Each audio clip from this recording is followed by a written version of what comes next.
today we are wrapping up our 7-week fall series, and I have to say the 7 weeks have kind of flown by, have they not? It seems like just last week I was watching the World Series, and next Sunday there'll be a Christmas tree right over here. That's how life goes. Well, we've been talking about the topic of happiness. Specifically, we've been working with this book right here called Happiness, a Guide to Developing Life's Most Important Skill by Matthew Ricard, who is a Tibetan Buddhist monk who's been described as the happiest man on earth. And I think by now, okay, we've been doing this for 7 weeks, we can see that this is not your typical self-help type book, is it?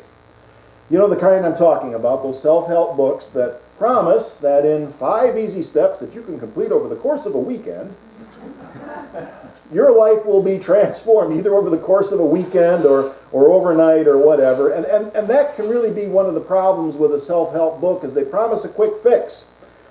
We read it, feel good for a couple of days, and then it's back to business as usual. Life as normal, the whole catastrophe, right? We get back to life as normal. It's kind of like this guy in the next slide here. Let's see what we got here. Ah, yes, he's obviously in prison, and he's reading a book, and the book is called The 7 Habits of Highly Effective People, and he's talking to his cellmate, and he's saying, it must be a problem of interpretation. I've read this book dozens of times, and I keep winding up here. That's what happens. It's not a quick fix, but if you're looking for a surefire shortcut to being happy, I'm going to give you the secret right here. This next one will tell you how to do it instantly. There's the book. It's called How to Be Happy, and someone is saying, at last, right? Like maybe all of us are. At last, finally the secret. And here's the secret. You open up the book and it says, be a dog, right? And in the next frame, of course, it's a golden retriever saying, ha ha, I already knew that. And it has to be a golden retriever because we know that they're happy all the time. In fact, there's never a bad day for a golden retriever. Our poodle Annie gets all of the attention because she comes up here to the office with us. I just don't want people to forget that we also have Tara, who is a golden retriever, and she never has a bad day, especially like in the picture on the left there when she's been rolling in the mud and the leaves. Boy, she just loves that. So that's the secret. I guess you'd have to be a graduate of Hogwarts and be able to turn yourself into a dog, but there it is, be a dog. But really the message is that there are no quick fixes. And in fact, the title to our book is Truth in Advertising. It tells us that it is a guide to developing life's most important skill. Like all skills, ones that we have to develop, it takes time. We have to keep working with it. It's an ongoing process, and that's because of the way human beings have evolved and are still evolving. So I want to start today by reviewing something that we covered back in June of last year, because it's relevant once again today.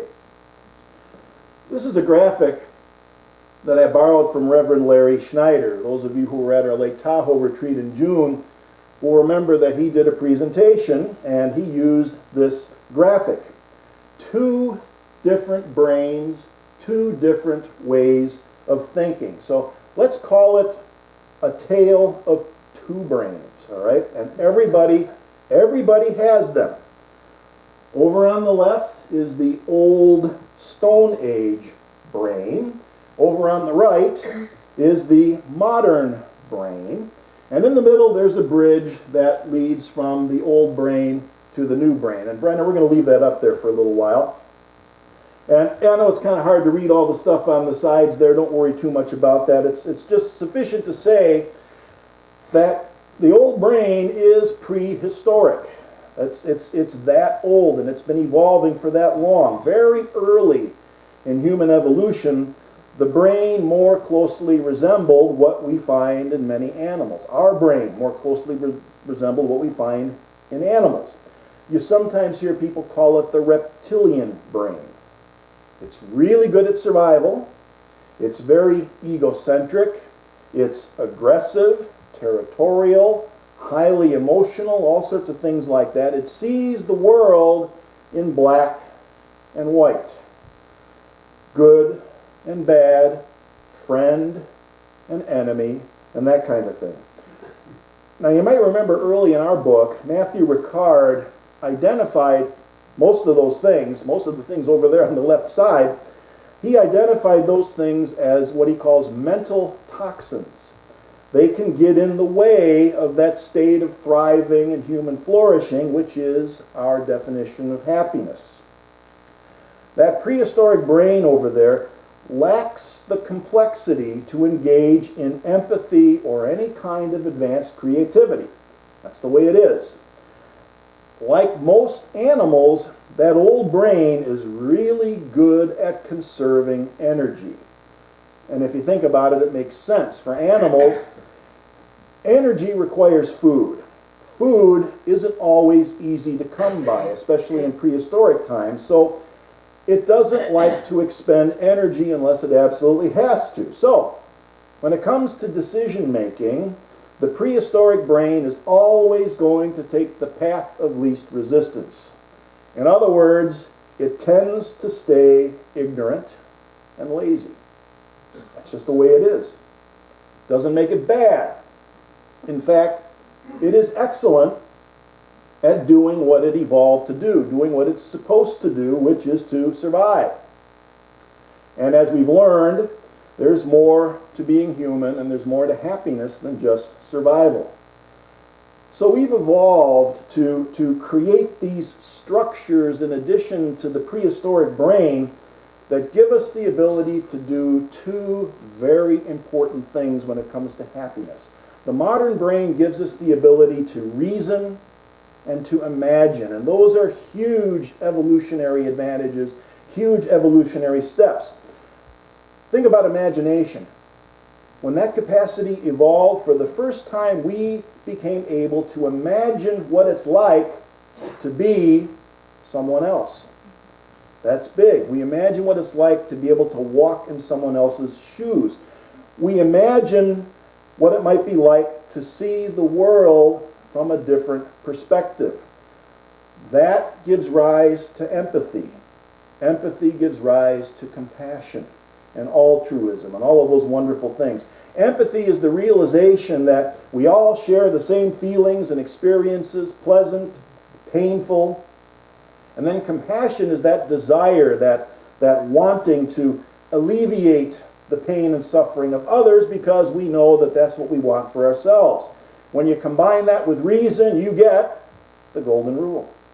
That's how it works. Do unto others as you would have them do unto you. And we find it in every human culture, not because it's religious. Not because it's religious, but because it's evolutionary. It gave us an evolutionary advantage. But the Stone Age brain didn't go away. It's still there, and it can try to run the show. And that can be a bit of a problem. It's still there, and we need to cross that bridge and stay in the new modern brain as often as is possible and when relevant. Perhaps not when we're in a survival situation, but we rarely find ourselves there anymore. We want to be able to cross that bridge and stay in that place as often as we can. I would say we might conservatively be able to make the case that the Stone Age brain is still running the show for over 90% of the world's population. Might explain a few things, right? All of these stories that we've been hearing about sexual harassment and predatory behavior suggests that that primitive brain is running the show. Doesn't have to be that way. Again, there's that bridge, and that's where this book comes in. It's another tool that helps us to learn how to get over that bridge. There's resistance there, but we have to do the work that it takes to get across to the other side. That's how this book can help. It helps us to answer this age-old, very important question, which is, how then shall we live? How do we live? In philosophy, they call it the study of ethics. And in chapter 22 of the book, The author calls ethics the science of happiness. Ethics as the science of happiness. And we learn in that chapter that ethics is about a whole lot more than just following commandments or obeying a bunch of rules and laws. We need rules, we need laws, and we have plenty of them in the world. But blind adherence to commandments and laws is obviously not sufficient to produce peace on earth, a world that works for all, and so on and so forth. We're not there yet. The laws and commandments obviously aren't enough. Ethics asks us to go beyond the letter of the law. We can conform our actions to the law, but if our state of mind, if our very consciousness isn't grounded in compassion, wisdom, altruism, nothing is going to change. That's because the very core of ethics is our state of mind, not the form that our actions take. That's a quote from the book. The core of ethics is our state of mind and not the form that our actions take. Matthew Ricard tells us that we have to be constantly examining and re-examining our motivation. And I mentioned that he's a Tibetan Buddhist monk, and so you might guess that one of his favorite teachers, especially teachers of ethics, is the Dalai Lama, who wrote a book on the subject called Ancient Wisdom, Modern World. I think I have the book up here. Let's see if he's here. There we go. Oh, not there, huh? I thought I had the Dalai Lama on there somewhere, but anyway, Ancient Wisdom, Modern World, Ethics for a New Millennium. Oh, it's there. It was hiding. There it is. There he is. We want to obey the law, follow the rules, but we want to check our motivation again and again and again and again. Here's a checklist that the Dalai Lama gives us for doing that, for checking our motivation.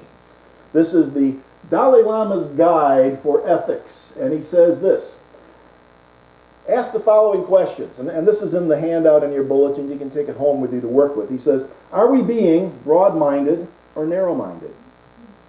Have we taken into account the overall situation, or are we considering only specifics? In other words, do we have the big picture? Is our view short-term or long-term? Is our motivation genuinely compassionate? If we think we're being compassionate, let's check and see if our compassion is limited to just our families, our friends, and those we identify with closely. Is our compassion just limited to our circle, our tribe? We need to think, think, think.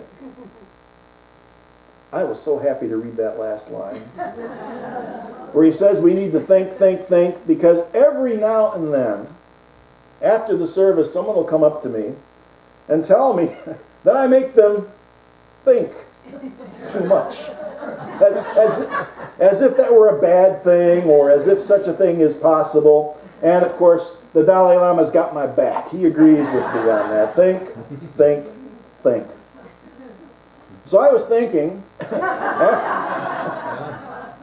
after I read this chapter on ethics as the science of happiness, I realized that we probably could have done an entire 7-week series just on that one chapter. I mean, it is really deep and a lot to unpack there, which means, this is the good news, it means we get to revisit some of those ideas next year, which is a good thing because this is worth repeating, this is worth going over again. But for now, this checklist from the Dalai Lama gives us a good starting point when it comes to taking it deeper, to looking at this question of ethics as something beyond just the letter of the law, to look at our actions and to really think about our motivation. A good checklist to get started with. And then we remember this from the last paragraph in the chapter on ethics and the art of happiness. He says, it is only by constant cultivation of wisdom and compassion that we can really become the guardians and inheritors of happiness. All right, so we have one more topic this morning before we close. Death. The second to last chapter in the book is entitled Happiness in the Presence of Death.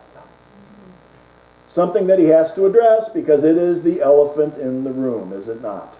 And the chapter starts with this great quote from Patrick de Klerk, who is a Belgian psychologist. He says, "Remember that there are two kinds of lunatics.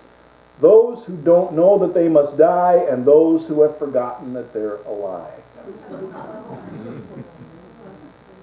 See, another part of our definition of happiness has to do with a deep sense of flourishing that comes from an exceptionally healthy mind. An exceptionally healthy mind is one that learns how to grasp the reality of death without forgetting how to live. That's how that works. Western religion is so terrified of death that it had to make up this elaborate vision of an afterlife called heaven, and in some cases hell. But heaven is basically there to alleviate that terror, to alleviate that fear. And Buddhism isn't like that. Remember, this book is being written from a Buddhist perspective.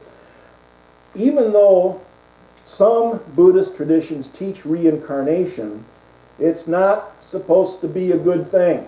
Reincarnation is not a reward. It's not another great adventure that we're being sent on. You get reincarnated because you didn't get it right the first time around. So again, let me repeat. Reincarnation is not supposed to be a good thing. It's not a reward. The ultimate goal in Buddhism and most Hindu traditions is nirvana, right?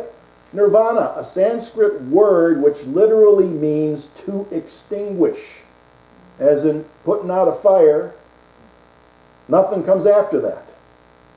It's not heaven. It simply means to extinguish.